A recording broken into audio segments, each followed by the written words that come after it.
The wealthy CEO stared at the street urchin, his heart pounding as recognition dawned.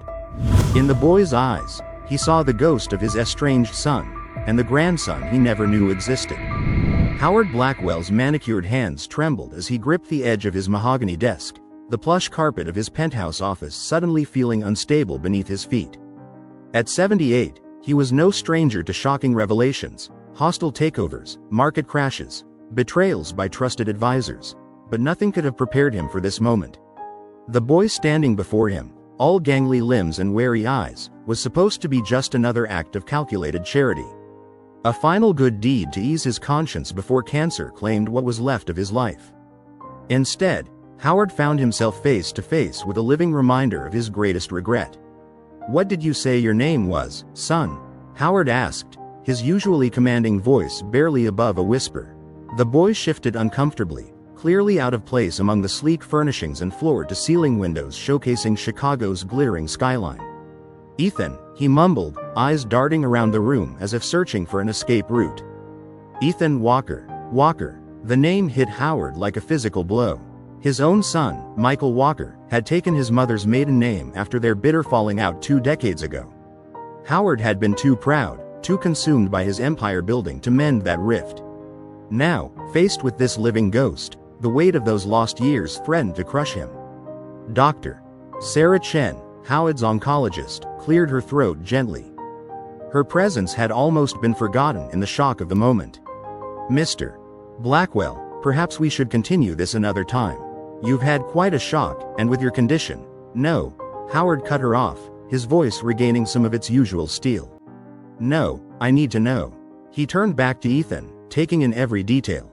The boy's unruly dark hair, so like Michael's. The set of his jaw, defiant even in uncertainty. And those eyes, Howard's own eyes, passed down through generations of Blackwells. "Ethan," Howard said, softening his tone as he noticed the boy's obvious discomfort. "Do you know anything about your father?" Ethan's face clouded, a mix of pain and anger flashing across his features. "He left when I was little. Mom. She didn't like to talk about him much." Howard's heart clenched. He had a grandson. A grandson who had been living on the streets, fighting for survival, while he sat in his ivory tower, amassing more wealth than he could spend in 100 lifetimes. The irony was almost too much to bear. "And your mother?" Howard pressed, dreading the answer but needing to know. Ethan's eyes dropped to the floor. "She died last year. That's when I ended up on the streets." The silence that followed was deafening. Howard felt the weight of his choices, his stubborn pride, come crashing down around him. He had let his only son walk away, and in doing so, had condemned his grandson to a life of hardship. Now, with death looming on the horizon, he was being offered an impossible second chance. Dr. Chen stepped forward, placing a comforting hand on Howard's shoulder. "Mr. Blackwell, I think we should," but Howard wasn't listening. His mind was racing, years of business acumen kicking into high gear as he formulated a plan. He had months to live, maybe less. Months to right a lifetime of wrongs. Months to give this boy, his flesh and blood, the life he deserved. "Ethan," Howard said, his voice thick with emotion. "How would you like to stay here for a while? Just until we figure things out?" The boy's eyes widened, suspicion warring with a flicker of hope. "Why? What's in it for you?" Howard almost smiled. The kid had street smarts, no doubt about that. "Let's just say I owe someone a debt, and helping you might go some way towards repaying it." As Ethan cautiously nodded his agreement, Howard felt a surge of determination. He would make this right. He had to. It was his last chance at redemption. "Dr. Chen," Howard said, not taking his eyes off Ethan. "Cancel my appointments for the rest of the week. And get Marcus on the phone. We have work to do." As Sarah Chen left the room to make the necessary arrangements, Howard Blackwell took a deep breath. The game had changed. The stakes were higher than any business deal he'd ever brokered. With every precious second ticking away, he had to rewrite his legacy, heal the wounds of the past, and somehow forge a connection with the grandson he never knew he had. The Chicago skyline stretched out before them, a glittering tapestry of lights and possibilities. For the first time in years, Howard felt a flicker of hope. He had been given a second chance, and this time, he wouldn't let it slip away. As the initial shock began to subside, Howard found himself studying Ethan with a mixture of fascination and trepidation. The boy stood awkwardly in the center of the opulent office, his threadbare clothes and wary posture a stark contrast to the sleek, modern surroundings. Howard could see traces of Michael in every line of the boy's face, bringing a flood of memories, both cherished and painful, to the surface. "Ethan," Howard began, softening his tone, "I'm sure this is all very overwhelming for you. Why don't we sit down and talk?" He gestured towards a pair of leather armchairs near the floor-to-ceiling windows, offering a panoramic view of the city below. Ethan hesitated, then gave a small nod, moving cautiously to take a seat. Howard noticed how the boy's eyes darted around the room, taking in every detail, every potential exit. It was the look of someone who had learned to be constantly on guard, to trust no one.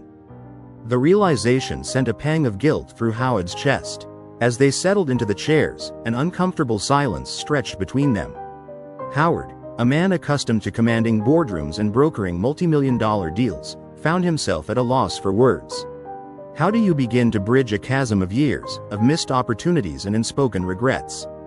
So, Ethan finally spoke, his voice a mix of curiosity and suspicion. "You're some kind of big shot, huh?" Despite the gravity of the situation, Howard felt the corner of his mouth twitch upward. "You could say that," he replied. "I've built a few companies over the years. Made some money along the way." Ethan's eyes narrowed slightly. "And now you're what? Trying to buy your way into heaven by helping out street kids?" The bluntness of the question caught Howard off guard, but he appreciated the boy's directness. It reminded him of himself at that age, always cutting straight to the heart of the matter. "Not exactly," Howard said carefully. "The truth is, Ethan, I've recently received some difficult news about my health.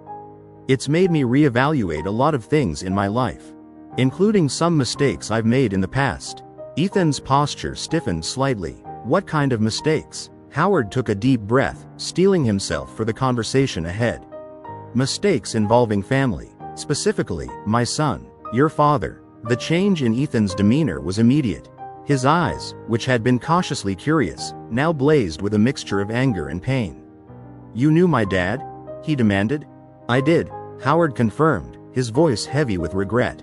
"Michael is my son." The silence that followed was deafening. Howard could almost see the gears turning in Ethan's mind as he processed this information.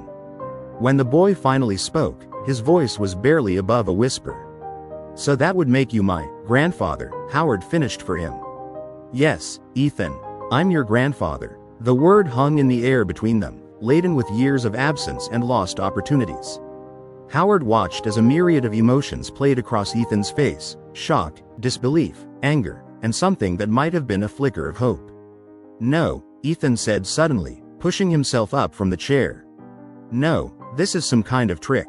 You're lying." Howard remained seated, knowing that any sudden movement might send the boy fleeing. "I'm not lying, Ethan. I know this is a lot to take in, but a lot to take in?"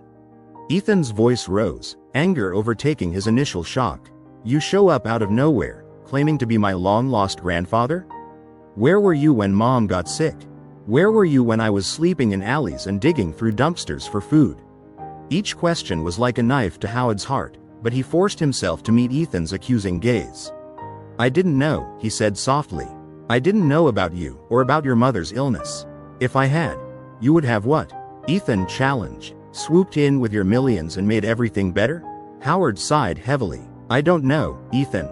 I'd like to think I would have, but the truth is, I've made a lot of mistakes in my life." Pushing your father away was one of the biggest. Something in Howard's tone must have reached Ethan, because the boy's anger seemed to deflate slightly. He sank back into the chair, suddenly looking every bit the lost, vulnerable child he was. "What happened?" Ethan asked after a moment. "With you and my dad, I mean." Howard leaned back in his chair, his gaze drifting to the cityscape beyond the windows. "It's a long story," he began. "One that I'm not particularly proud of. Your father and we had different views on what was important in life. I was so focused on building my empire, on leaving a legacy, that I couldn't see what really mattered." As Howard spoke, memories flooded back, heated arguments with Michael about the direction of the company, missed birthdays and school events, the growing distance between them as Michael pursued his own path in life. The final straw came when Michael decided to leave the company, Howard continued. He wanted to pursue a career in social work, to make a difference in people's lives. I couldn't understand it. I thought he was throwing away everything I had built for him. Ethan listened intently, his earlier hostility replaced by a cautious curiosity. So what happened? Howard's voice grew heavy with regret. We had a huge fight. Things were said, on both sides, that couldn't be taken back. Michael walked out, and I was too proud to go after him. That was the last time I saw him. The weight of those lost years hung heavily in the air between them. Howard could see Ethan struggling to reconcile this new information with what he knew, or thought he knew, about his father. Did you ever try to find him? Ethan asked quietly.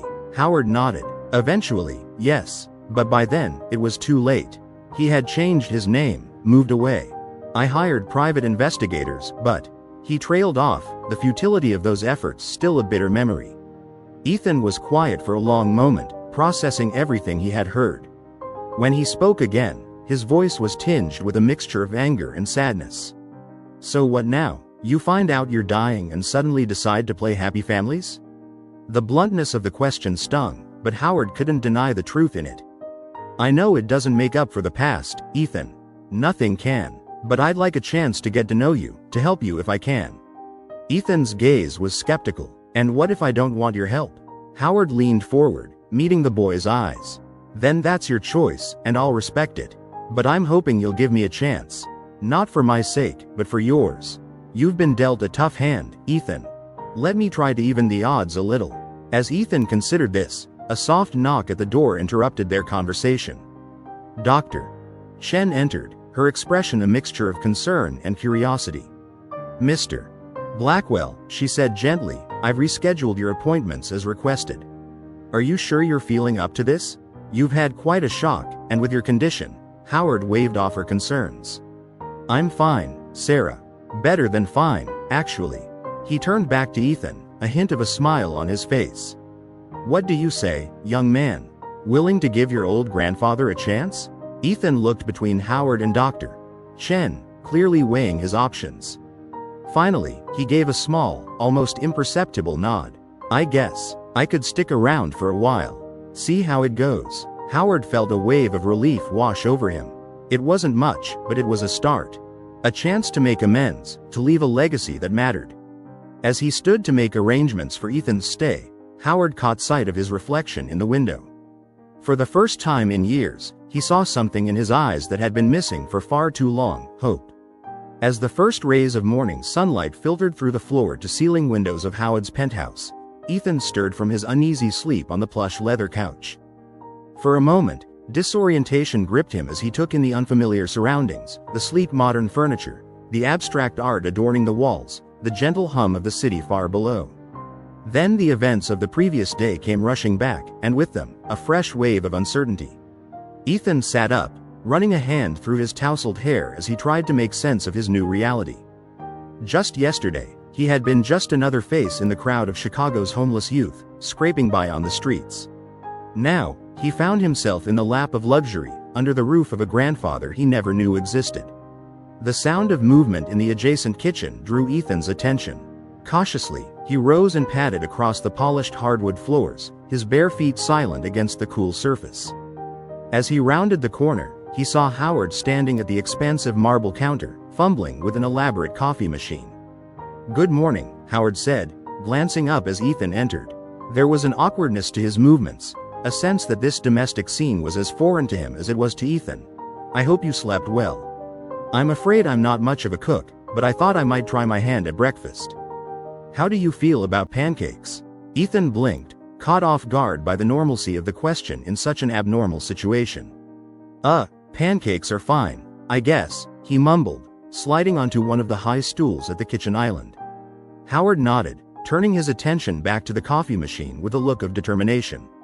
Excellent. Now, if I can just figure out how this blasted thing works. Despite himself, Ethan felt a small smile tugging at the corners of his mouth. There was something almost comical about watching this powerful businessman struggle with a simple kitchen appliance.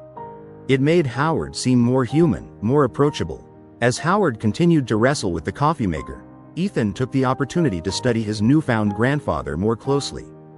In the harsh morning light, he could see the toll that time and illness had taken on the older man. Deep lines etched Howard's face, and there was a slight tremor in his hands that hadn't been noticeable the day before. Yet there was also a fierce determination in his eyes, a spark of life that seemed to defy the shadow of mortality hanging over him. Finally, with a triumphant "aha," Howard managed to coax a stream of rich, dark coffee from the machine. He turned to Ethan with a wry smile. "Well, that's one hurdle overcome. Now, let's see about those pancakes." As Howard busied himself with mixing batter and heating a pan, an uncomfortable silence settled between them. Ethan fidgeted on his stool, acutely aware of the vast gulf of experience and circumstance that separated him from this man who was supposed to be his family. "So," Ethan ventured after a moment, desperate to break the silence, "you really never knew about me? All these years?" Howard's movements stilled, his shoulders tensing slightly before he turned to face Ethan. "No," he said softly, regret evident in his voice. "I didn't, and I can't tell you how much I wish that wasn't the case." Ethan nodded, processing this. Part of him wanted to lash out, to demand why Howard hadn't tried harder to find his son, to prevent the years of hardship that Ethan and his mother had endured. But another part of him, the part that had learned the hard lessons of survival on the streets, recognized the genuine remorse in Howard's eyes. "What about my dad?" Ethan asked, his voice barely above a whisper. "Do you know where he is now?" Howard shook his head, his expression pained. "I'm sorry, Ethan. I've been trying to locate Michael for years, but he's very good at not being found when he doesn't want to be." The words hung heavy in the air between them, laden with years of unspoken regrets and missed opportunities. Ethan felt a familiar ache in his chest, the same hollow feeling that had plagued him ever since his mother's death had left him truly alone in the world. Suddenly, the sharp smell of burning batter cut through the tension. Howard whirled around with a muttered curse, hastily flipping a now blackened pancake onto a waiting plate. "Well," he said ruefully, eyeing the charred disc, "I suppose that's what they call a practice run." Despite the heaviness of the moment, Ethan found himself letting out a small chuckle. "Maybe we should order in," he suggested. Howard's face broke into a relieved smile. "I think that might be wise. Any preferences?" As they debated the merits of various breakfast options, Ethan felt some of the tension begin to ease. It was a small moment, insignificant in the grand scheme of things, but it felt like the first tentative step towards something. Understanding, perhaps, or at least a willingness to try. Their breakfast deliberations were interrupted by a sharp knock at the door. Howard's expression shifted, a flicker of concern crossing his features before he schooled them back into a mask of calm. "That'll be Marcus," he explained to Ethan. "My lawyer and, well, I suppose you could call him my oldest friend. I asked him to come by this morning. There are some matters we need to discuss." Ethan felt a knot of anxiety form in his stomach. What kind of matters? Howard's gaze softened as he took in Ethan's apprehension. "Nothing for you to worry about," he assured him. "Just some legal details we need to sort out. Why don't you go get dressed? There are some new clothes in the guest room closet. I hope I got the sizes right." As Ethan retreated to the guest room, his mind whirling with questions and uncertainties, Howard moved to answer the door. Marcus Thompson stood in the hallway, his normally immaculate appearance slightly rumpled, as if he had rushed over at a moment's notice. "Howard," Marcus greeted him, his tone a mixture of concern and curiosity. "What's going on? Your message sounded urgent." Howard ushered his friend inside, closing the door behind him. "Marcus, my old friend," he said, his voice low and intense, "everything has changed. I need your help to rewrite my will, set up a trust fund, and initiate adoption proceedings. And we need to do it all as quickly and quietly as possible." Marcus's eyebrows shot up in surprise. "Adoption proceedings? Howard, what are you talking about?" Just then, Ethan emerged from the guest room, now dressed in crisp new jeans and a button-down shirt that seemed to emphasize how young and vulnerable he truly was. Marcus's gaze darted between Howard and the boy, understanding slowly dawning on his face. "Marcus," Howard said, a note of pride creeping into his voice, "I'd like you to meet Ethan. My grandson." The silence that followed was electric, filled with the weight of lives about to irrevocably change. As Marcus struggled to find words, and Ethan shifted uncomfortably under the scrutiny, Howard felt a surge of determination. He had been given a second chance, an opportunity to right the wrongs of his past and secure a future for the grandson he never knew he had. And he was determined not to waste a single moment. "Gentlemen," Howard said, his voice taking on the authoritative tone that had served him so well in the boardroom, "we have a lot of work to do. And not much time to do it in." As the three of them moved to the dining table, the city stretching out below them like a vast, glittering chessboard, the pieces of a new future began to fall into place. For better or worse, their lives had become inexorably intertwined. And in the race against time, every second counted. As Howard, Marcus, and Ethan settled around the expansive dining table, the atmosphere was thick with tension and unspoken questions. Marcus, still visibly stunned by the revelation, pulled out a sleek leather portfolio and a pen, his lawyer's instincts kicking in despite his personal shock. "Howard," Marcus began, his voice carefully measured, "I think you'd better start from the beginning. How exactly did this situation come about?" Howard glanced at Ethan, who sat stiffly in his chair, eyes darting between the two older men with a mixture of wariness and curiosity. "It's a long story, Marcus," Howard sighed. "But the short version is this. Ethan is Michael's son. My grandson. And until yesterday, I had no idea he existed." Marcus's pen hovered over his notepad, his brow furrowed in concentration. "And you're certain about this? Have you conducted any DNA tests?" "Not yet," Howard admitted. "But look at him, Marcus. He's the spitting image of Michael at that age. And the timing, it all fits." Ethan shifted uncomfortably in his seat. "You know I'm right here, right? You don't have to talk about me like I'm not in the room." Both men turned to look at Ethan, a flicker of shame crossing their faces. It was Marcus who spoke first, his tone softening. "You're right, Ethan. I apologize. This is just, well, it's quite a shock for all of us, I imagine." Ethan nodded, some of the tension leaving his shoulders. "Yeah, you could say that again." Howard leaned forward, his gaze intense as he addressed Marcus. "I know this is sudden, and I know it complicates things. But I need your help, Marcus. I need to make sure Ethan is taken care of, no matter what happens to me." Marcus's eyes widened slightly as the implications of Howard's words sank in. "Howard, are you saying my condition hasn't improved, if that's what you're asking?" Howard said bluntly. "If anything, the latest tests suggest things might be progressing faster than we initially thought. Which is why we need to move quickly." Ethan's head snapped up at this, his expression a mix of confusion and concern. "Wait, what condition? What's going on?" Howard closed his eyes briefly, realizing he had said more than he intended. When he opened them again, he met Ethan's gaze directly. "I'm sick, Ethan. Cancer. The doctors. They don't think I have very long left." The words hung heavy in the air, their weight seeming to press down on all of them. Ethan's face paled, his earlier wariness replaced by a look of stunned disbelief. "But, you seemed fine yesterday. A little tired maybe, but I've gotten good at hiding it," Howard said softly. "Years of board meetings and investor calls teach you how to put on a brave face. But the truth is, I'm running out of time. And that's why I need to make sure everything is in order for you." Marcus cleared his throat, his professional demeanor reasserting itself in the face of the emotional tension. "What exactly did you have in mind, Howard?" Howard straightened in his chair, his voice taking on the decisive tone of a man accustomed to making life-altering decisions. "First, I want to rewrite my will. Ethan is to be my primary beneficiary. I want a trust set up for him, one that will provide for his education and future, but also protect him from those who might try to take advantage." Ethan's eyes widened at this. "Wait, what? You can't just. I mean, we barely know each other. You don't have to." "Yes, I do." Howard cut him off gently. "You're my grandson, Ethan.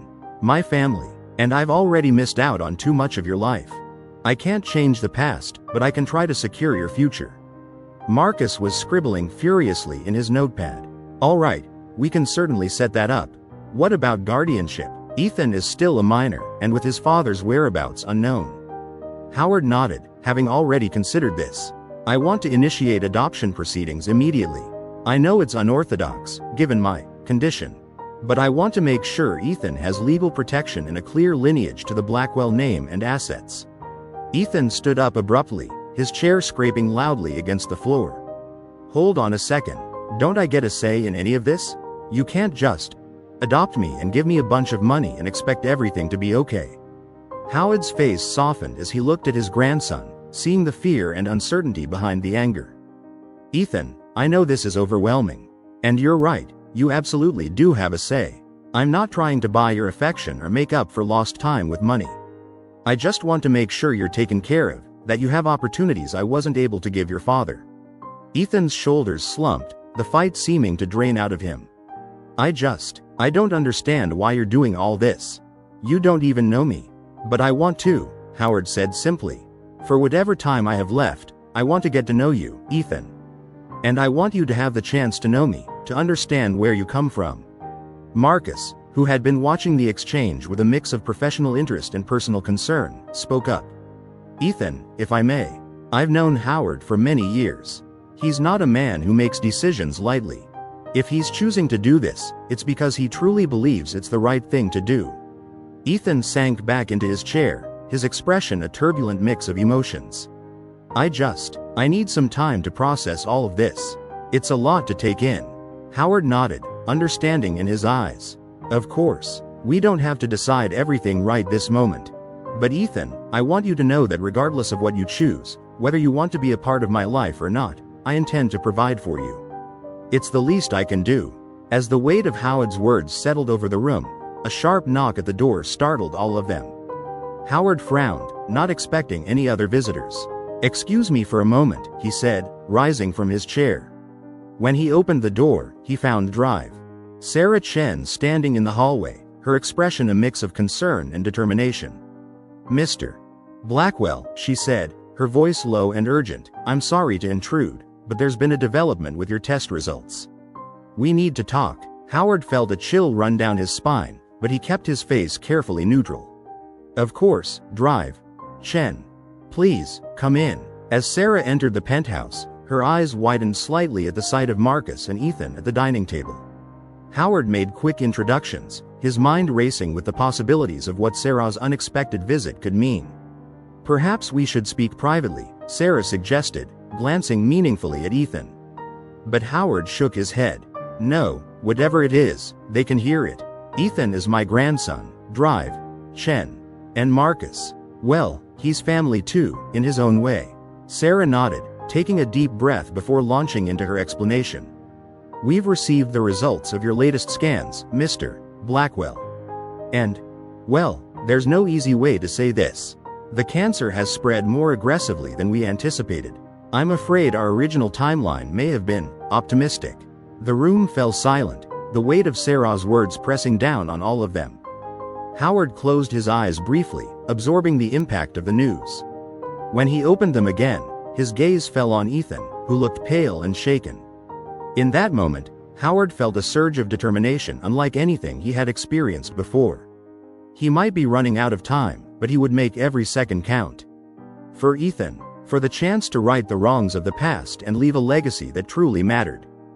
Thank you for coming to tell me in person, Drive, Chen, Howard said, his voice steady despite the turmoil he felt inside. Now, if you'll excuse us, my grandson and I have some plans to make. As Sarah nodded and took her leave, Howard turned back to Marcus and Ethan, a new fire burning in his eyes. Gentlemen, he said, his voice filled with purpose, it seems our timeline has just gotten a bit shorter. Let's get to work. The clock was ticking, but Howard Blackwell was determined to make every moment count in his quest for redemption and connection with the grandson he never knew he had. The following days passed in a whirlwind of activity, as Howard, Marcus, and a team of lawyers worked tirelessly to put everything in order. Ethan watched from the sidelines, still struggling to come to terms with the sudden and dramatic changes in his life. The penthouse became a hub of constant motion, with a parade of legal experts, financial advisors, and medical professionals coming and going at all hours. Throughout it all, Howard maintained a facade of strength and determination, but Ethan couldn't help noticing the toll it was taking on his newfound grandfather. The older man's face grew more gaunt by the day, dark circles deepening under his eyes. Yet there was a fire in Howard's gaze that seemed to burn brighter with each passing hour, as if he was racing against time itself. On the third day, as the sun began to set over the Chicago skyline, Howard found Ethan sitting alone on the balcony, staring out at the city below. He approached quietly, settling into the chair next to his grandson with a soft groan. "Penny for your thoughts?" Howard asked, his voice gentle. Ethan shrugged, not meeting Howard's eyes. "Just thinking about how crazy all of this is. A week ago, I was sleeping in abandoned buildings and scrounging for food. Now," he gestured vaguely at the opulent surroundings. Howard nodded, understanding in his eyes. "It's a lot to take in, I know. I remember when I first started making real money. It felt surreal, like I was living someone else's life." This piqued Ethan's curiosity. "You weren't always rich?" "Far from it," Howard chuckled. "I grew up in a small town in Indiana. My father worked in a factory, my mother cleaned houses. We didn't have much, but they always made sure I had what I needed." Ethan turned to look at his grandfather, really look at him, for perhaps the first time. "So how did you end up like this?" he asked, gesturing at the penthouse and the empire it represented. Howard's eyes took on a distant look, as if gazing into the past. "Hard work, mostly, and a fair bit of luck. I had a knack for seeing opportunities others missed. Started small, reinvested everything I made. Before I knew it, I was running one of the biggest tech companies in the country. And my dad?" Ethan asked hesitantly. "Where does he fit into all this?" Howard's expression softened, tinged with regret. "Michael. He was always different, sensitive, idealistic. He saw the world in a way I couldn't understand back then. While I was focused on building the business, he was volunteering at shelters, tutoring underprivileged kids. I thought he was wasting his potential. Now I see he was the one who really understood what mattered." Ethan absorbed this information, trying to reconcile it with the few hazy memories he had of his father. Do you think he's still out there somewhere?" Howard reached out, placing a hand on Ethan's shoulder. "I hope so, son. And I promise you, we're doing everything we can to find him. I've got the best private investigators money can buy working on it." Ethan nodded, a lump forming in his throat. After a moment of silence, he spoke again, his voice barely above a whisper. "I'm scared, Howard. Everything's happening so fast, and you're dying." Howard finished for him, his tone matter of fact. "It's okay to say it, Ethan. I'm dying. But that's exactly why we can't waste a moment. I want to make sure you're set up for success, that you have every opportunity I can give you." Ethan felt tears pricking at the corners of his eyes. "But I don't know how to be this," he gestured at the penthouse again. "I'm just a kid from the streets. I don't know anything about business or money or any of it." Howard squeezed Ethan's shoulder gently. "You don't have to know it all right now. That's why we're setting up the trust, why Marcus will be there to guide you. And Ethan, you're so much more than just a kid from the streets. You're smart, you're resilient, and you have a perspective on life that I never had at your age. That's valuable." As they sat there, the sky darkening around them, a comfortable silence fell between them. For the first time since this whirlwind began, Ethan felt a sense of connection to this man who was his grandfather. It wasn't the instant familial bond he'd seen in movies or read about in books, but it was something. A starting point. Their moment of peace was interrupted by Marcus, who appeared at the balcony door with a stack of papers in his hand. "Howard, I'm sorry to interrupt, but we need your signature on these documents. The board is getting antsy about the changes to the company structure." Howard sighed, the weight of his responsibilities settling back onto his shoulders. "Of course, Marcus. I'll be right there." He turned back to Ethan, a hint of a smile on his face. "Duty calls. But Ethan, remember, no matter what happens, you're not alone anymore. You're a Blackwell now, for better or worse." As Howard rose to follow Marcus inside, Ethan called out, "Howard?" The older man paused, turning back. "Thanks," Ethan said simply, hoping his grandfather could hear all the things he couldn't quite put into words. Howard's smile widened, a glimmer of the man he must have been in his prime shining through. "No, Ethan, thank you for giving an old man a second chance." As Ethan watched his grandfather disappear into the penthouse, he felt something shift inside him. The fear and uncertainty were still there, but alongside them was something new. A tiny spark of hope, of possibility.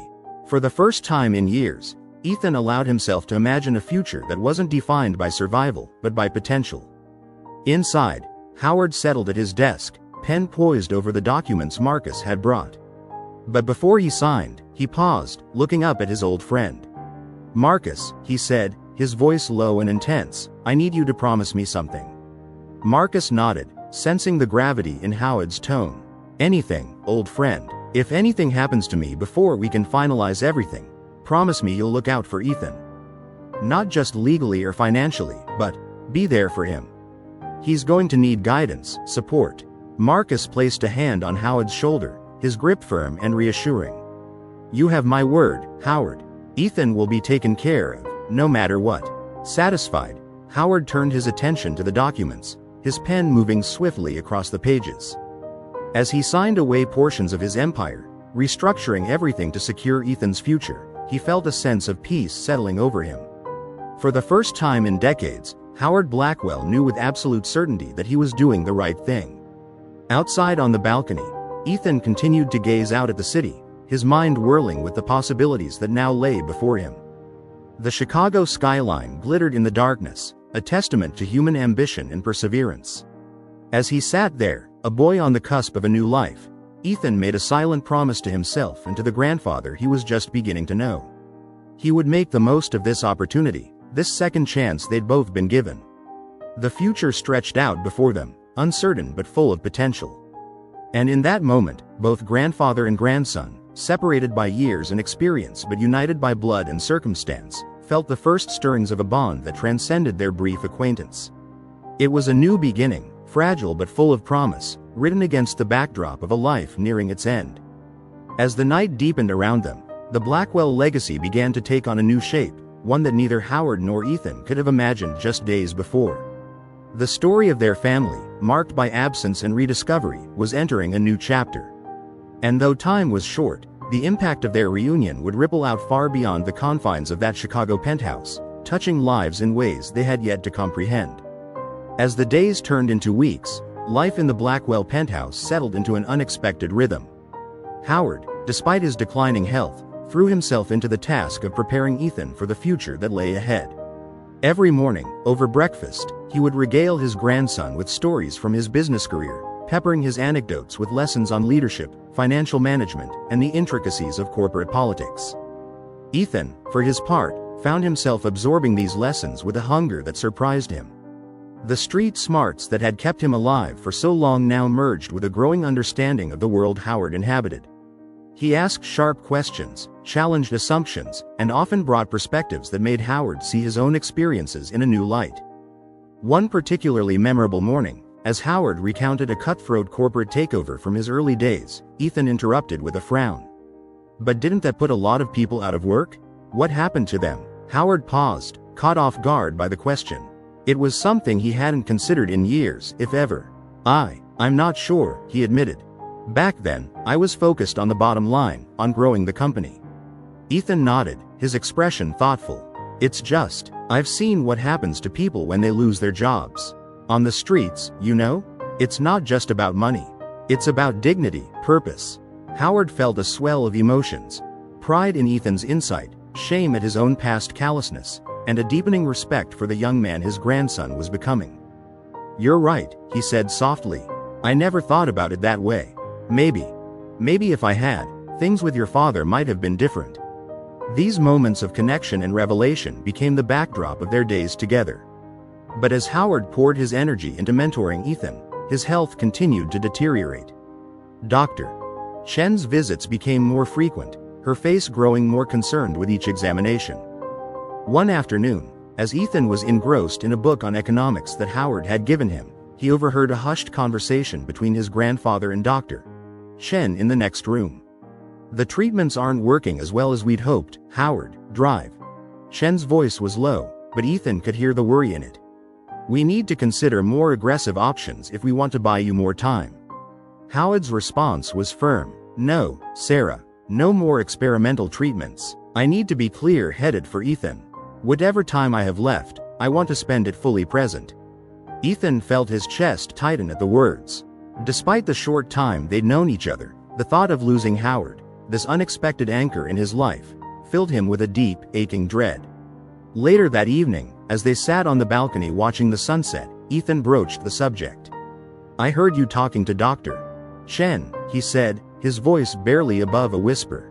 Are they getting worse?" Howard turned to him, his eyes filled with a mixture of sadness and determination. "Yes, they are," he said simply. "But that just means we have to make the most of the time we have. There's still so much I want to teach you, so much I want to know about you." Ethan nodded, fighting back tears.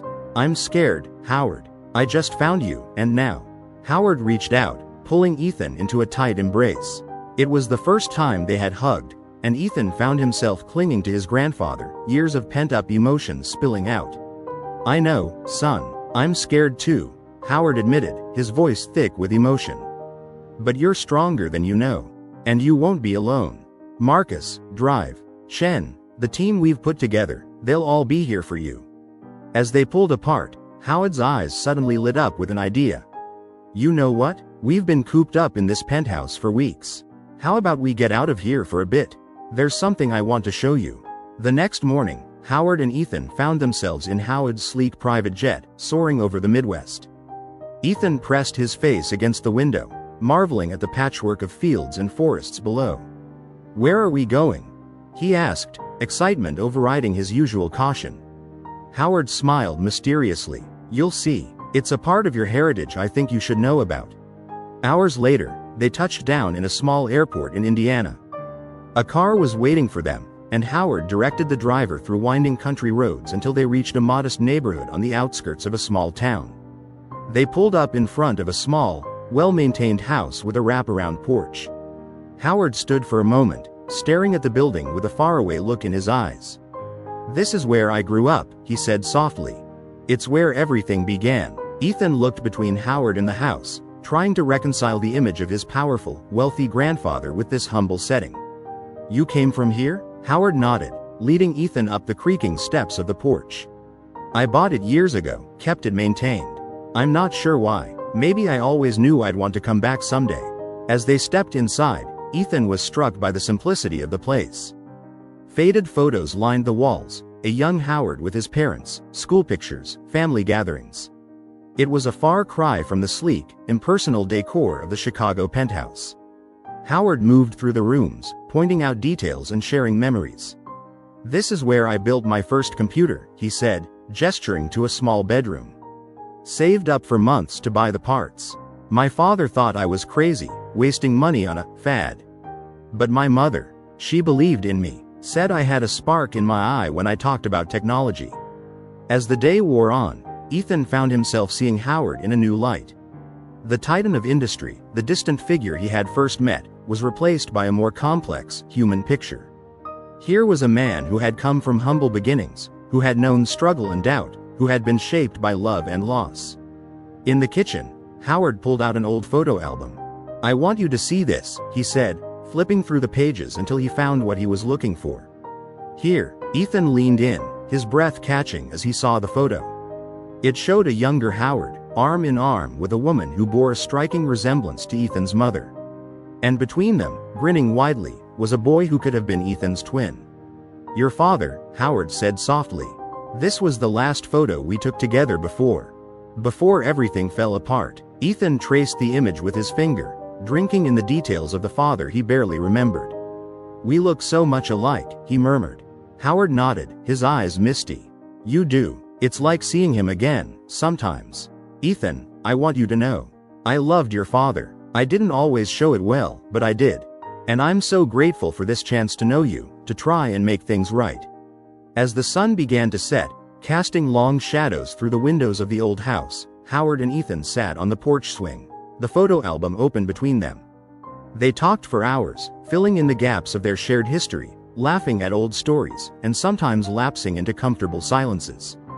It was in one of these quiet moments that Howard turned to Ethan, his face serious. "I brought you here for a reason, Ethan. I wanted you to see where you came from, yes, but also, I wanted you to understand something important." Ethan looked at him questioningly, and Howard continued. "Money, power, success, they're all fleeting.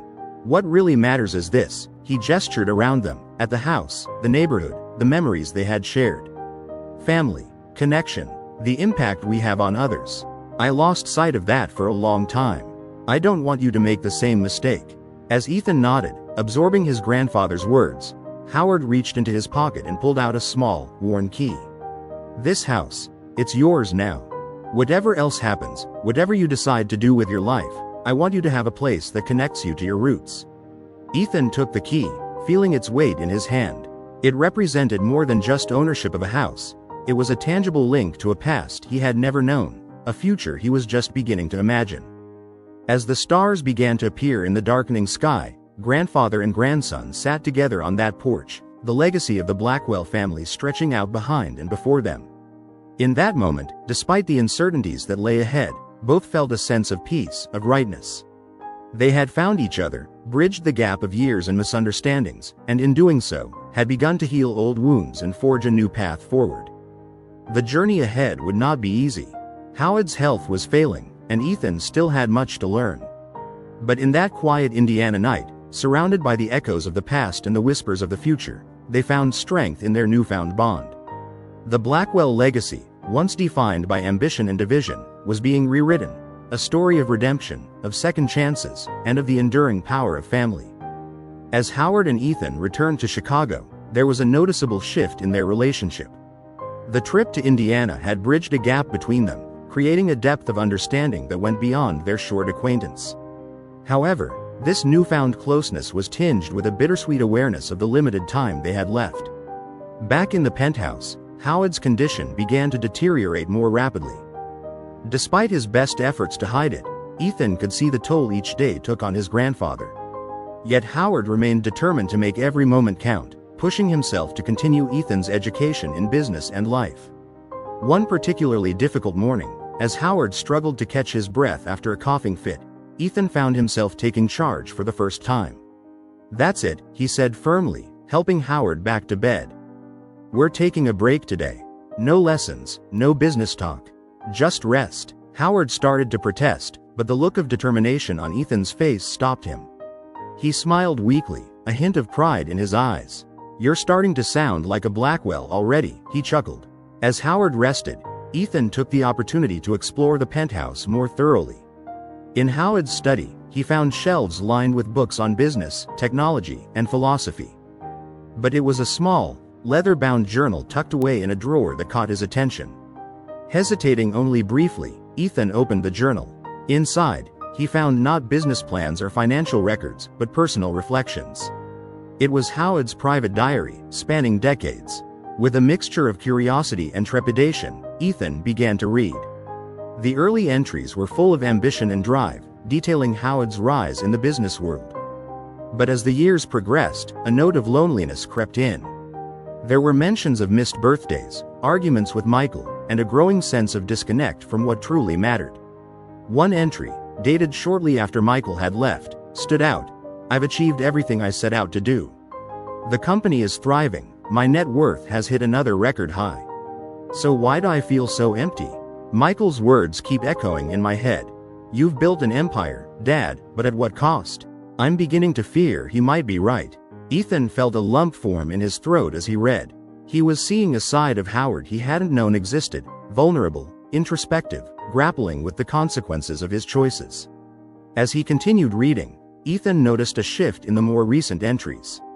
They became more reflective, filled with regret but also a determination to make amends.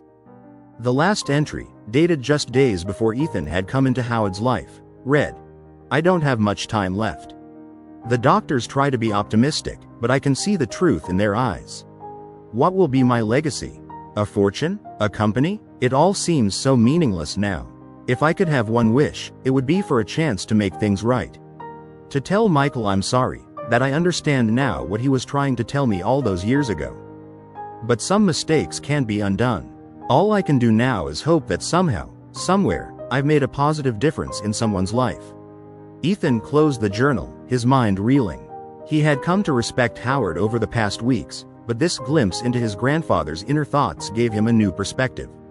Howard wasn't just a successful businessman or a dying man trying to atone. He was a complex individual who had struggled, made mistakes, and was trying his best to rectify them. With newfound resolve, Ethan returned to Howard's bedroom. His grandfather was awake, looking pale but alert. "I read your journal," Ethan admitted without preamble. Howard's eyes widened in surprise, but he didn't seem angry. "I see," he said softly. "And what did you think?" Ethan sat on the edge of the bed, choosing his words carefully. I think I understand you better now. And I want you to know something. He took a deep breath before continuing. You have made a difference. To me, these past weeks. They've changed my life in ways I'm only beginning to understand. Howard reached out, grasping Ethan's hand. His grip was weak, but his eyes were intense. Thank you, Ethan. You've given an old man more than you could ever know. A chance at redemption, yes, but more than that. Hope. Hope that the Blackwell name might stand for something more than just wealth and power. Over the next few days, their roles seemed to reverse. As Howard's strength waned, Ethan found himself taking on more responsibility. He sat in on business calls, took notes during meetings with Marcus, and even began to offer his own insights on company matters. One evening, as they sat watching the sunset from Howard's bedroom, Ethan broached a subject that had been on his mind. I've been thinking, he said hesitantly, about the future, about what I want to do with everything you're leaving me. Howard turned to him, interest peeking in his tired eyes. Oh, and what have you decided? Ethan took a deep breath. I want to use it to help kids like me. Kids on the streets, kids who don't have anyone. I was thinking, maybe we could set up a foundation? Something that provides education, job training, mental health support. A real chance at a better life. Howard's face broke into a wide smile, brighter than Ethan had seen in days. Ethan, that's wonderful. It's exactly the kind of thing I hoped you might do. You have a perspective, an understanding that I never had. You could make a real difference. They spent the rest of the evening discussing ideas, with Howard offering advice on structuring the foundation and Ethan providing insights into what kids in tough situations really need. It was a moment of true collaboration, grandfather and grandson working together towards a shared vision. As the days wore on, Howard's lucid moments became fewer and farther between. Ethan found himself spending most of his time by his grandfather's bedside, reading to him from favorite books or simply sitting in companionable silence. During one of Howard's more alert periods, he gestured weakly for Ethan to come closer. I need you to know, Howard whispered, his voice barely audible, how proud I am of you. You're everything I hoped Michael would be, and more. You have his heart, his vision, but you also have a strength all your own. Promise me you'll use it wisely. Ethan nodded, fighting back tears. I promise, Grandpa. I'll make you proud. Howard smiled at the use of Grandpa, hearing it for the first time. You already have, son. You already have. The next morning, Ethan woke to find Howard's room bustling with activity. Dr. Chen was there, along with several nurses. The look on their faces told Ethan everything he needed to know. As he approached the bed, Howard's eyes fluttered open. There was a moment of clarity, a flash of recognition. Howard's lips moved, forming words too soft to hear. Ethan leaned in close. Remember, Howard breathed, legacy. Not in money, in lives changed. You, my greatest legacy. With those words, Howard Blackwell, titan of industry and flawed but redeemed man, slipped away. Ethan sat by his side, holding his hand long after it had grown cold, feeling the weight of the future settling on his shoulders. In the days that followed, as arrangements were made and condolences poured in from around the world, Ethan found himself at the center of a whirlwind. But through it all, he held on to the lessons Howard had taught him, both in life and in death. At the funeral, standing before a gathering of the most powerful people in the business world, Ethan delivered a eulogy that left not a dry eye in the house. He spoke not of Howard's business acumen or his vast wealth, but of his humanity, his capacity for growth, and the love he had shown in their short time together. As Ethan concluded his speech, he made a declaration that would set the course for the rest of his life. Howard Blackwell built an empire of technology and finance. But his true legacy, the one I intend to honor and expand, is one of compassion, of second chances, and of using our resources to lift up those who have been left behind. Today, I announce the establishment of the Blackwell Foundation, dedicated to providing opportunities for underprivileged youth. Because as my grandfather taught me, our true worth is not measured in dollars, but in the lives we touch and the positive change we create in the world. As Ethan stepped down from the podium, he felt a sense of purpose filling him. The road ahead would be challenging, but he was ready. With Howard's lessons guiding him and the memory of their time together strengthening him, Ethan Blackwell was prepared to forge a new legacy, one of hope, opportunity, and positive change. The story of the millionaire who adopted a street kid only to discover he was his long-lost grandson had come full circle. But in many ways, it was just the beginning. The true impact of their unexpected reunion would be felt for generations to come, as the Blackwell name became synonymous not with wealth and power, but with compassion and social responsibility. And somewhere, Ethan liked to think, Howard was watching, finally at peace. In the months following Howard's passing, Ethan found himself navigating a world that was simultaneously familiar and utterly foreign. The streets of Chicago, once his hunting ground for survival, now stretched out before him as a landscape of opportunity and responsibility. The Blackwell name opened doors that had previously been firmly shut, but it also brought with it a weight of expectation that Ethan was still learning to shoulder. Marcus, true to his promise to Howard, became a constant presence in Ethan's life. The seasoned lawyer's guidance was invaluable as Ethan grappled with the complexities of his new position. Together, they worked tirelessly to establish the Blackwell Foundation, turning Ethan's vision into a reality. One crisp autumn morning, Ethan stood before the doors of a rundown community center in one of Chicago's most impoverished neighborhoods.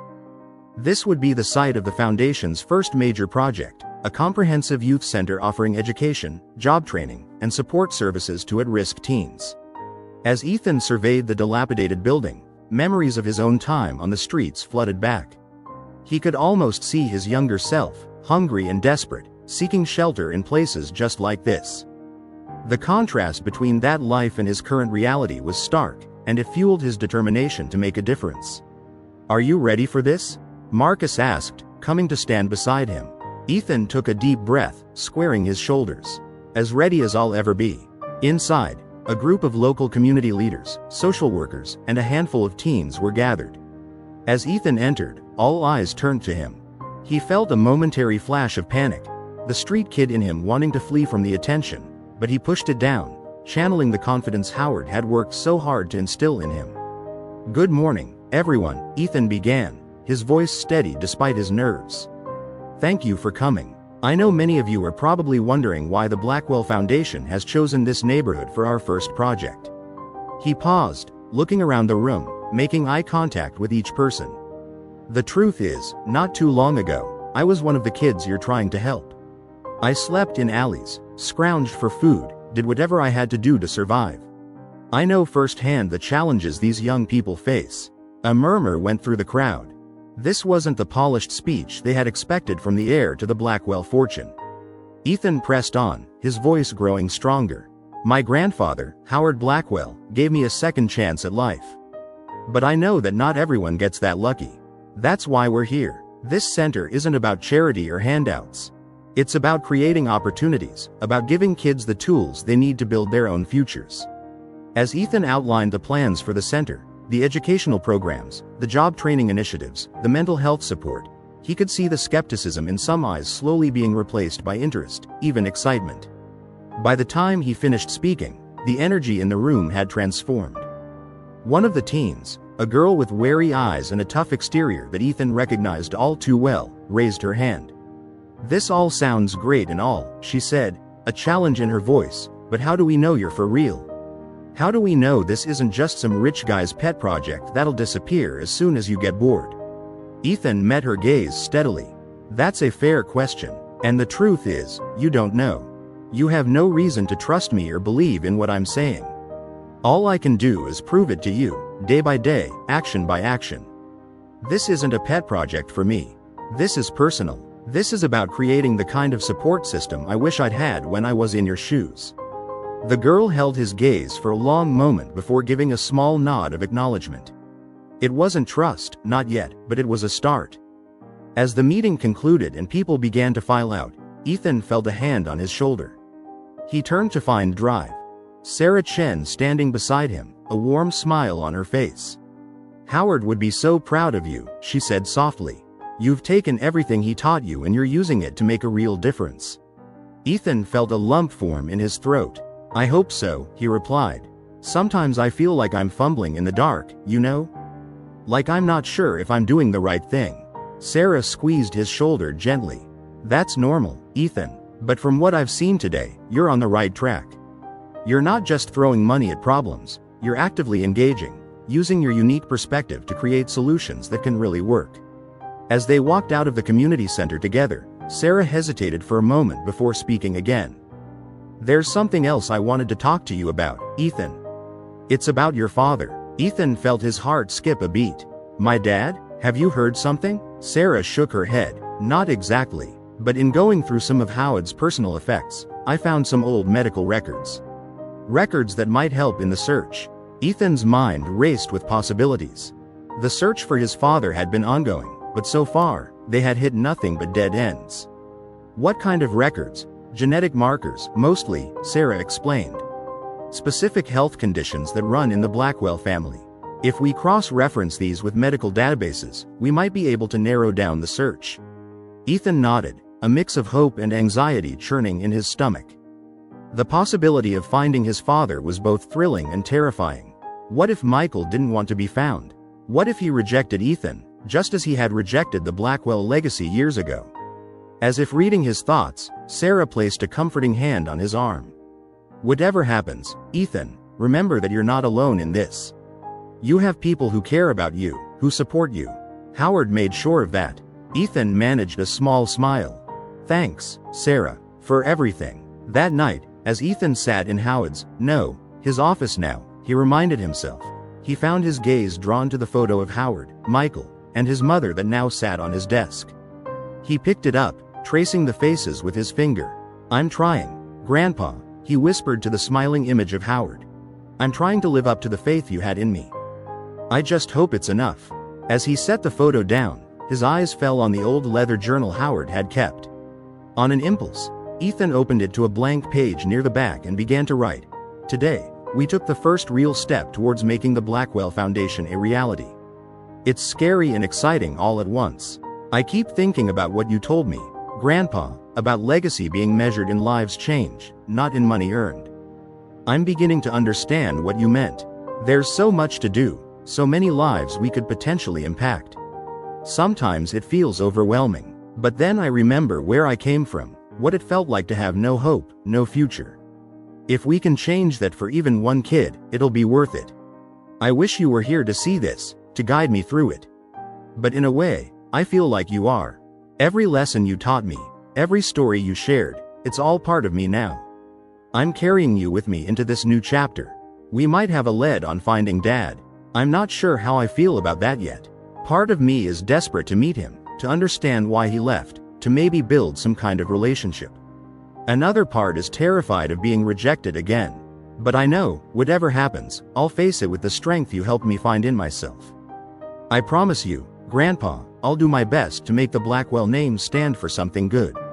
Something that helps people, that makes a real difference in the world. It won't be easy, but then again, nothing worth doing ever is, right? Thank you for believing in me, for giving me this chance. I'll make you proud. That's a promise." Ethan closed the journal, feeling a sense of calm settle over him. The path ahead was uncertain, filled with challenges he was only beginning to understand. But for the first time in his life, he felt truly prepared to face whatever came his way. As he looked out over the Chicago skyline, the city lights twinkling like stars, Ethan felt a renewed sense of purpose. This was his city now, in a way it had never been before. Not a place to survive, but a place to thrive, to make a difference. The legacy of Howard Blackwell lived on, not in the towers of steel and glass that bore his name, but in the determined young man who now sat in his chair, ready to reshape that legacy into something even greater. The story of the millionaire and the street kid had evolved into something neither could have imagined, a tale of redemption, of second chances, and of the power of unconditional love to transform lives. As Ethan turned off the office light and headed home, he carried with him the weight of his newfound responsibilities, but also the strength of the unexpected bond he had formed with his grandfather. Whatever challenges lay ahead, he would face them with the resilience of his past and the resources of his present, forging a future that honored both where he came from and where he was going. The Blackwell legacy was entering a new chapter, and Ethan was ready to write it. As autumn gave way to winter, the Blackwell Foundation's first youth center began to take shape. The once dilapidated building was transformed, its walls now bright with murals painted by local artists, its rooms filled with state-of-the-art computers and learning materials. But more importantly, it was filled with hope, the hope of young people who, for the first time, saw a path to a better future. Ethan threw himself into the work, often spending long hours at the center. He taught classes, mentored teens, and even helped in the kitchen, much to the surprise of his staff. For Ethan, this hands-on approach wasn't just about making a difference. It was about staying connected to his roots, to the reality of the lives he was trying to change. One chilly December afternoon, as Ethan was helping a group of teens with a coding project, Marcus appeared in the doorway of the computer lab, his expression serious. "Ethan, can I speak with you for a moment?" he asked, his tone making it clear this wasn't a casual conversation.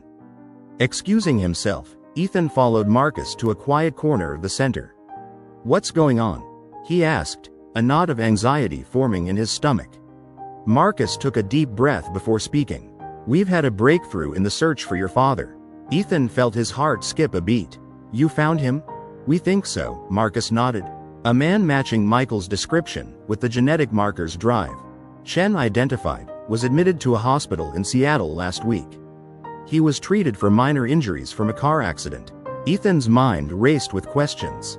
"Is he okay? Does he know about me? About Howard?" Marcus held up a hand to slow Ethan's barrage of questions. "He's fine, just some bruises and a mild concussion. And no, as far as we know, he hasn't been informed about recent events. We wanted to talk to you first before making any moves." Ethan leaned against the wall, suddenly feeling lightheaded. After months of searching, of hoping and fearing in equal measure, the possibility of meeting his father was suddenly, startlingly real. "What do you think I should do?" Ethan asked, his voice barely above a whisper. Marcus's expression softened. "That's not for me to decide, Ethan. This is your choice. But whatever you decide, remember that you're not alone. We're all here to support you." Ethan nodded, grateful for the reassurance. "I need to meet him," he said after a moment, his voice growing stronger with resolve. "I need to see him face to face, to understand everything." "All right," Marcus agreed. "I'll make the arrangements. But Ethan, I want you to be prepared. It's been a long time, and people change. Michael might not be the man you remember, or the man Howard told you about." Ethan appreciated Marcus's candor. It was one of the things he'd come to value most about the older man, his ability to be both supportive and realistic. "I understand," Ethan said, "but I have to try. For Howard, for my mom, and for myself." As Marcus left to start planning the trip to Seattle, Ethan found himself drawn to the window overlooking the city. The Chicago skyline, once a distant, glittering symbol of a world he could never be part of, now served as a reminder of how far he'd come, and how much further he had to go. The next few days passed in a blur of preparation and anticipation. Ethan arranged for the foundation's work to continue in his absence, briefed key staff members, and tried to mentally prepare himself for the meeting that could potentially change everything. As his private jet took off from O'Hare International Airport, Ethan found himself thinking of Howard. What would his grandfather say if he were here? Would he approve of Ethan's decision to seek out Michael? Or would he worry about the potential for more hurt, more disappointment? Ethan pulled out Howard's journal, which he now carried with him everywhere, and began to write. "I'm on my way to Seattle to meet Dad. I'm scared, excited, and about 100 other emotions I can't even name. I keep thinking about what you told me, Grandpa, about second chances and the importance of family. I hope I'm doing the right thing. Part of me wonders if I should leave well enough alone. The foundation is doing well. I'm finally feeling like I'm finding my footing in this new life. Why risk upsetting everything? But then I remember how it felt when you came into my life, how that connection changed everything for me. Don't I owe it to myself, and to Dad, to at least try? I wish you were here to guide me through this. But in a way, I guess you are. Everything you taught me, every story you shared about Dad, it's all part of what's brought me to this moment. Whatever happens, I'll face it with the strength you helped me find in myself. I promise, Grandpa, I'll make you proud. No matter what happens in Seattle, I'll keep working to make the Blackwell name mean something good. Something that helps people and makes a real difference in the world. Wish me luck. I have a feeling I'm going to need it." As Ethan closed the journal, he felt a sense of calm wash over him. Whatever happened in Seattle, he knew he was doing the right thing by trying. It was a lesson Howard had taught him well, the importance of taking risks, of reaching out, of trying to bridge the gaps that life creates between people. The flight to Seattle seemed both interminable and far too short. Before Ethan knew it, He was standing outside a modest apartment building in a quiet neighborhood, his heart pounding in his chest. Marcus stood beside him, a steady, reassuring presence. "Are you ready?" Marcus asked gently. Ethan took a deep breath, straightening his shoulders. "As ready as I'll ever be." They climbed the stairs to the third floor, each step feeling like a monumental effort. When they reached apartment 3B, Ethan paused, his hand hovering over the doorbell. In that moment, every doubt, every fear he'd been holding at bay came rushing back. What if his father rejected him? What if this reunion only brought more pain, more disappointment? What if the man behind this door was nothing like the father he remembered or the son Howard had described? As if sensing Ethan's internal struggle, Marcus placed a comforting hand on his shoulder. "Remember, Ethan," he said softly, "you're not that scared, lonely kid anymore. You're a Blackwell. You've faced tougher challenges than this and come out stronger. Whatever happens, you can handle it." Ethan nodded, drawing strength from Marcus's words and from the memory of Howard's unwavering belief in him.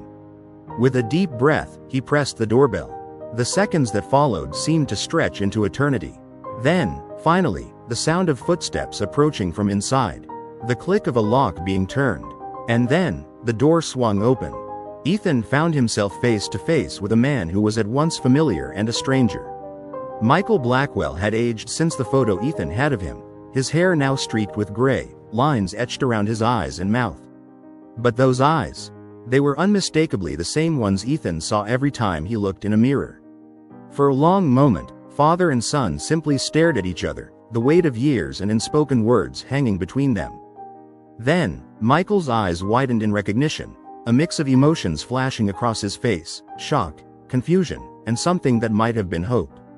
"Ethan?" Michael's voice was barely above a whisper, rough with disbelief. "Is that really you?" Ethan nodded, unable to find his voice for a moment. When he finally spoke, his words came out in a rush. "Hi, Dad, I've been looking for you." Michael's hand gripped the doorframe, as if he needed the support to remain standing. His gaze moved from Ethan to Marcus, confusion evident in his expression. "I don't understand," Michael said. "How? Why are you here? And who?" Marcus stepped forward, his voice calm and professional. "Mr. Blackwell, my name is Marcus Thompson. I was your father's attorney, and now I work with Ethan. There's a lot we need to discuss. May we come in?" Michael hesitated for a moment, his eyes never leaving Ethan's face. Then, slowly, he nodded, stepping back to allow them entry. As Ethan crossed the threshold into his father's apartment, he felt as though he was stepping into a new chapter of his life. Whatever happened next would change everything, for better or for worse. But as he thought of Howard, of the journey that had brought him to this moment, Ethan felt a surge of determination. He was a Blackwell, yes, but he was also still that street kid who had learned to survive against all odds. He had faced homelessness, hunger, and despair. He had lost his mother, found a grandfather, and built a new life from the ashes of his old one. Whatever challenges this reunion might bring, Ethan knew he could face them. As the door closed behind them, Ethan took a deep breath, ready to begin the most important conversation of his life.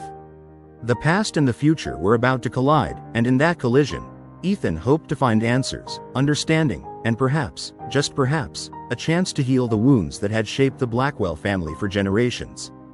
The legacy of the millionaire who adopted a street kid was about to take yet another unexpected turn. And Ethan was ready for whatever came next. As Ethan stepped into Michael's modest apartment, he was struck by the contrast between this space and the opulent world he had grown accustomed to. The room was small but tidy, its walls lined with bookshelves and adorned with framed photographs. Ethan's eyes were immediately drawn to a familiar face in one of the pictures, his mother, smiling brightly, her arms around a younger version of himself. Michael noticed Ethan's gaze and cleared his throat awkwardly. "That was taken about a year before." He trailed off, unable to finish the sentence. Ethan nodded, a lump forming in his throat. "She loved that park," he said softly, memories of happier times flooding back. An uncomfortable silence fell over the room. There was so much to say, so many years to account for, that neither father nor son seemed to know where to begin. It was Marcus who finally broke the tension. "Mr. Blackwell," he began, his tone gentle but firm, "I know this is a shock, but there's a great deal we need to discuss. Perhaps we should all sit down?" Michael nodded numbly, gesturing towards the small living room area. As they settled onto the worn but comfortable couch, Ethan couldn't help but notice the tremor in his father's hands, the way his eyes kept darting between Ethan and Marcus, as if he couldn't quite believe what he was seeing. "I don't understand," Michael said finally, his voice hoarse. "How did you find me? And why now, after all these years?" Ethan took a deep breath, steeling himself for the conversation ahead. "It's a long story, Dad. But I guess it really started a few months ago, when I met Grandpa Howard." Michael's head snapped up at the mention of his father's name, a flash of pain crossing his features. "You met Howard? But how?" And so, with Marcus offering support and clarification where needed, Ethan began to recount the extraordinary series of events that had led him to this moment. He told Michael about his life on the streets after his mother's death, about Howard's unexpected act of charity that had brought them together, and about the shocking discovery of their true relationship. As Ethan spoke, he watched a myriad of emotions play across his father's face: shock, guilt, anger, and profound sadness. When Ethan reached the part about Howard's illness and subsequent death, Michael's composure finally broke. Tears streamed down his face as he listened to Ethan describe the final weeks of Howard's life, the lessons he had imparted, and the legacy he had left behind. "I had no idea," Michael whispered, his voice choked with emotion. "All these years, I thought he didn't care. That he'd forgotten about me, about us." Ethan reached out hesitantly, placing a hand on his father's arm. "He never forgot, Dad. He spent years trying to find you, to make things right. And in the end, he did everything he could to make sure I would be okay." Michael nodded, wiping his eyes with the back of his hand. "That sounds like him," he said with a sad smile. "Always trying to fix things, even at the last minute." As the initial shock began to wear off, Michael's questions became more focused. He wanted to know about the foundation, about Ethan's plans for the future, about the empire he had suddenly found himself heir to. Ethan answered as best he could, with Marcus filling in the legal and financial details. As the conversation progressed, Ethan began to see glimpses of the man Howard had described: passionate, idealistic, with a deep-seated desire to make the world a better place. It was clear that Michael had struggled over the years, his ideals often at odds with the harsh realities of life. But there was a resilience in him that Ethan recognized, a strength that mirrored his own. Finally, as the light outside began to fade and the room grew dim, Michael turned to Ethan with a look of profound regret. "I'm so sorry, son," he said, his voice barely above a whisper. "I should have been there for you. I should have." Ethan cut him off gently. "Dad, you can't change the past. Believe me, I've learned that lesson the hard way. But we're here now. We have a chance to start over, to build something new." Michael nodded slowly, a glimmer of hope appearing in his eyes.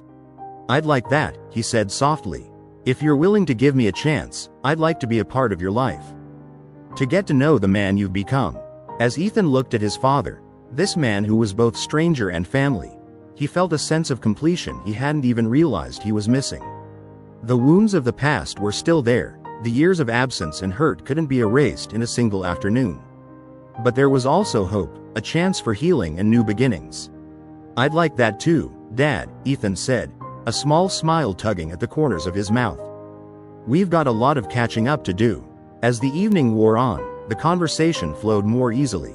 Michael shared stories of his life over the past years, his work with various charities, his struggles and small triumphs. Ethan, in turn, opened up about his experiences on the street, his fears and hopes for the future. It was well past midnight when Marcus finally suggested they call it a night. As they prepared to leave, Michael pulled Ethan into a tight embrace. "I'm so proud of you, son," he whispered fiercely.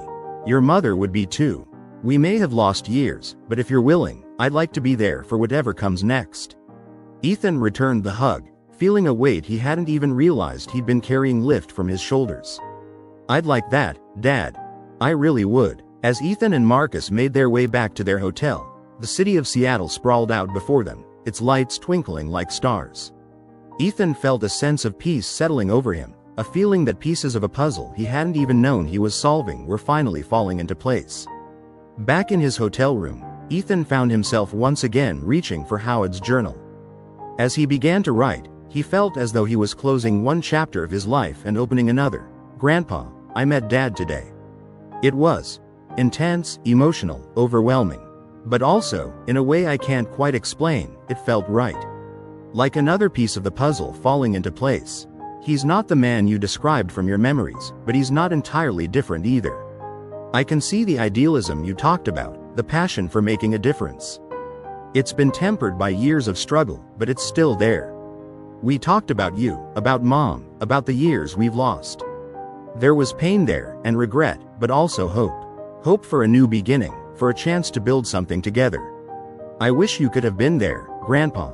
I wish you could have seen Dad's face when he realized how much you cared, how hard you tried to find him. But in a way, I feel like you were there.